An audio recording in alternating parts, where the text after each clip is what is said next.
Halo semuanya, perkenalkan kami dari kelompok 10, yaitu Rahmat Sinambela MPM 52, Suherman MPM 73, Kiki Amelia MPM 14, dan Isma Putri Zulfi MPM 30. Pada kesempatan ini, kami akan membahas analisis biaya pada usaha minuman. Saat ini, usaha minuman sedang sangat populer di kalangan masyarakat.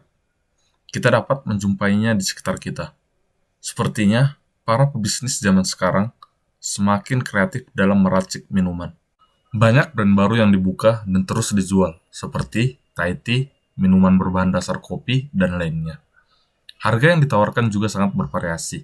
Ada yang 10 ribuan, bahkan sampai 50 ribuan. Berapapun harganya, minuman tetap digemari, asalkan rasanya enak dan menyegarkan. Usaha minuman ini dapat dijadikan peluang ladang bisnis karena proses dan bahan pembuatan cenderung mudah dan margin keuntungan yang ditawarkan cukup tinggi.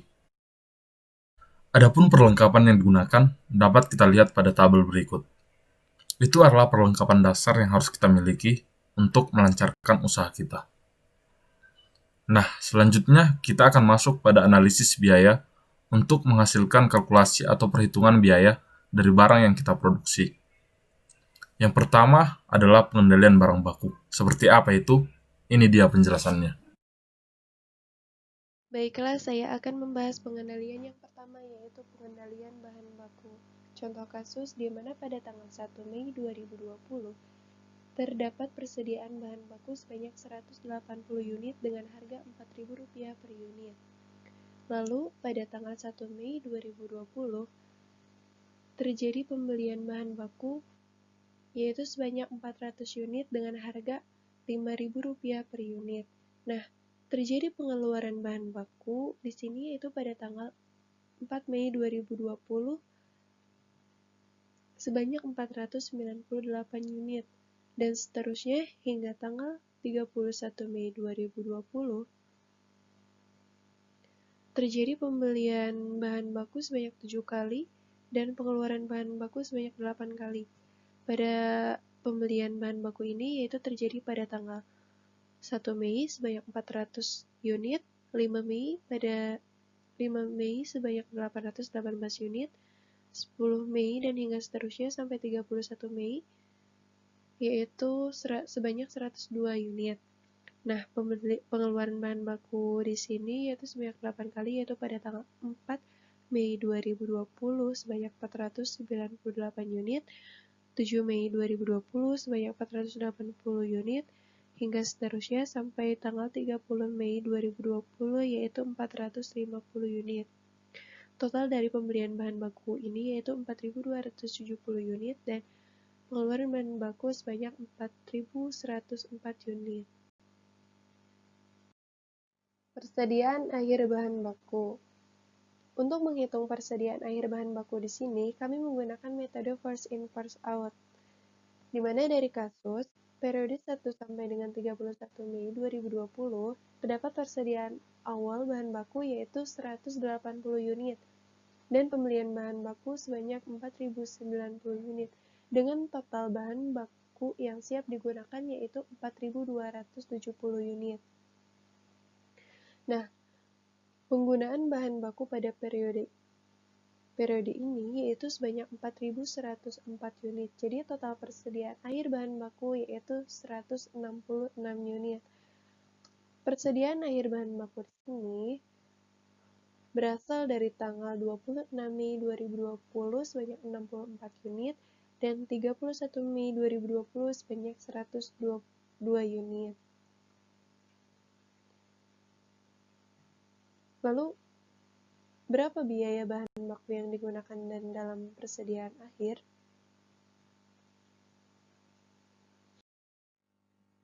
Nah, jadi berapa biaya bahan baku yang dikeluarkan? Untuk mencarinya kami menggunakan metode harga rata-rata tertimbang, di mana rumusnya yaitu rata-rata timbang adalah total perkalian kuantitas dengan harga setiap pembelian dibagi total barang yang dibeli. Didapatkan hasil total perkalian kuantitas dengan harga setiap pembelian yaitu sebesar 17.194.500 dibagi total barang yang dibeli yaitu sebanyak 4.270 unit dengan hasil rata-rata tertimbang yaitu 4.026,815. Nah, didapatkan hasil biaya bahan baku persediaan awal yaitu sebesar 724.826,7 dan biaya bahan baku pembelian biaya pembelian bahan baku yaitu 16.469.673 dan total biaya bahan baku yang siap digunakan yaitu 17.194.500. Nah, persediaan akhir bahan baku di sini yaitu dengan biaya 668.451 dan biaya bahan baku yang digunakan yaitu 16.526.049. Nah, dari mana kita mendapatkan hasil ini? Yaitu dari perkalian antara unit persediaan atau unit pembelian dikalikan dengan 4 dikalikan dengan harga rata-rata timbang yang telah diperoleh.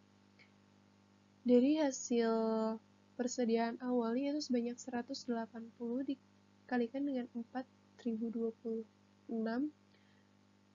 dan pembelian bahan baku sebanyak 4.090 dikalikan dengan 4.026, lalu bahan baku yang siap digunakan itu dari total biaya bahan baku yang tersedia yaitu 4.270 dikali 4.026 dan seterusnya hingga persediaan akhirnya yaitu 166 dikali 4.026.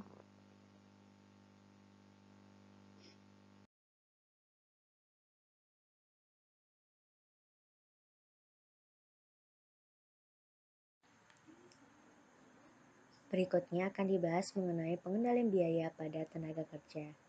Usaha minuman ini memiliki standar 5 menit per unitnya dengan tarif upah sebesar Rp2.300. Pekerja dalam satu harinya bekerja selama 7 jam. Suatu ketika, usaha minuman ini mendapatkan orderan tambahan sebesar 500 unit yang harus diselesaikan dalam waktu 3 hari.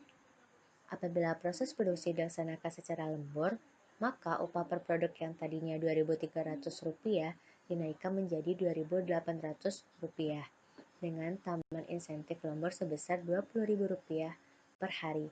Namun maksimal waktu lembur per hari adalah 2 jam.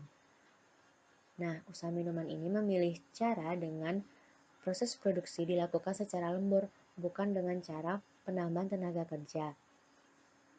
Maka berapa sih biaya tenaga kerja yang akan dikeluarkan?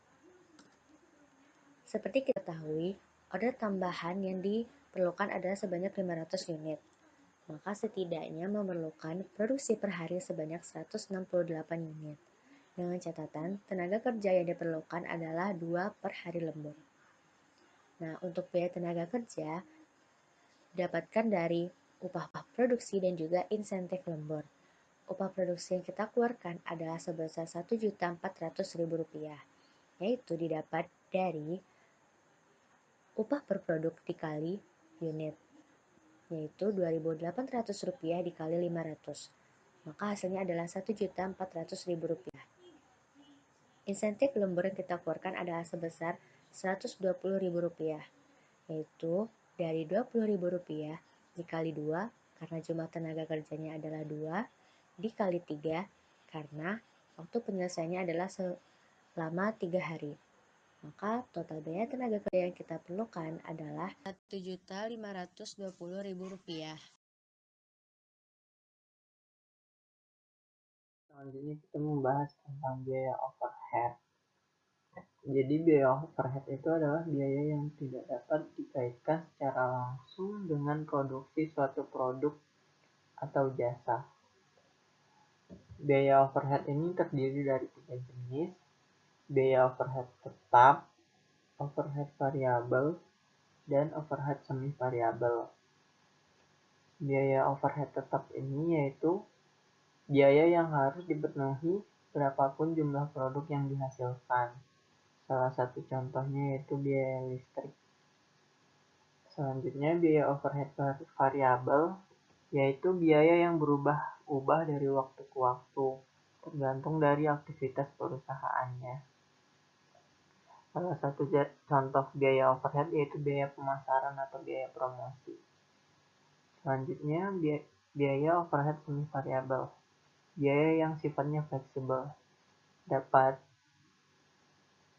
konstan dalam jangka waktu tertentu dan juga dapat berubah-ubah dalam jangka waktu yang tertentu.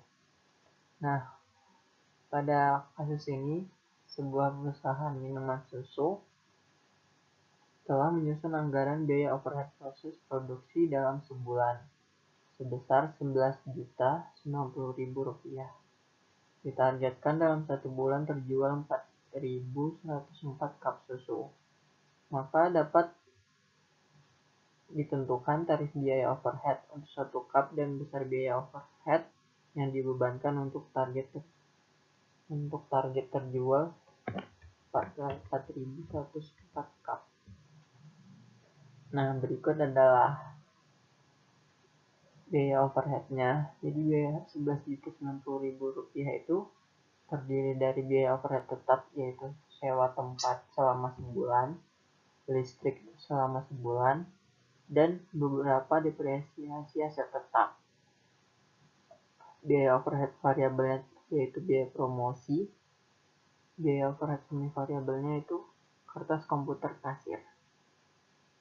Nah, selanjutnya kita dapat menghitung overhead produksi per unit. Sebenarnya terdapat banyak rumus dalam pengendalian biaya overhead. Namun pada kali ini kita hanya akan menghitung overhead produksi per unitnya. Nah, jadi dalam sebulan itu kan Rp11.090.000 biaya overhead produksinya. Dan target penjualan dalam sebulan yaitu 4.104 cup atau unit produk susu. Nah, dengan rumus berikut, maka didapati hasilnya itu satu unit itu biaya overheadnya Rp2.700. Nah, dari sini kita dapat menggabungkan dengan biaya-biaya lainnya sehingga dapat menghitung HPP dan harga jualnya. Mungkin sekian dari penjelasan tentang biaya overhead. Terima kasih. Sekian penjelasan dari kami. Atas perhatian teman-teman semua, kami ucapkan terima kasih.